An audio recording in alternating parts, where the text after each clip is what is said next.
आजच्या काळात लहान मुलांच्या हातात मोबाईल, टॅब आणि कॉम्प्युटरसारखी आधुनिक उपकरणं सहज दिसतात. तंत्रज्ञानाशी ओळख होणं चांगलं असलं तरी त्याचा अतिरेक कधी-कधी अनपेक्षित अडचणी निर्माण करू शकतो. अनेकदा मुलं नकळत अशी काही कृती करून बसतात की पालक अक्षरशः अवाक होतात. सध्या सोशल मीडियावर असाच एक व्हिडिओ मोठ्या प्रमाणात व्हायरल होत असून तो पाहिल्यानंतर अनेक जण आश्चर्य व्यक्त करत आहेत.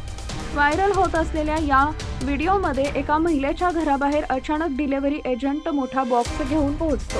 महिलेनं कोणतीही वस्तू मागवली नसल्यानं ती पूर्णपणे गोंधळून जाते. नेमकं काय घडलं याचा तिला काहीच अंदाज नसतो. थोडी चौकशी केल्यानंतर संपूर्ण प्रकार उघडकीस येतो.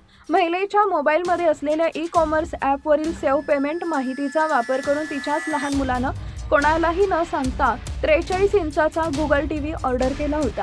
ही गोष्ट समजताच आईच्या पायाखालची जमीनच सरकली. यानंतर आईनं मुलाला याबाबत विचारणा केली. यावेळी त्यानं दिलेलं उत्तर ऐकून काही क्षण तीही निशब्द झाली.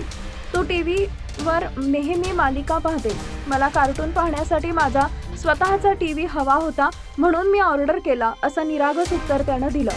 मुलाचं हे कारण ऐकून आईचा संताप अनावर झाला. तिनं त्याला चांगलंच सुनावलं. मात्र खरी अडचण त्यानंतर सुरू झाली. नको असलेला टीव्ही परत करण्यासाठी तिला रिटर्न प्रक्रियेची माहिती घेऊन कंपनीशी संपर्क साधत बराच वेळ धावपळ करावी लागली.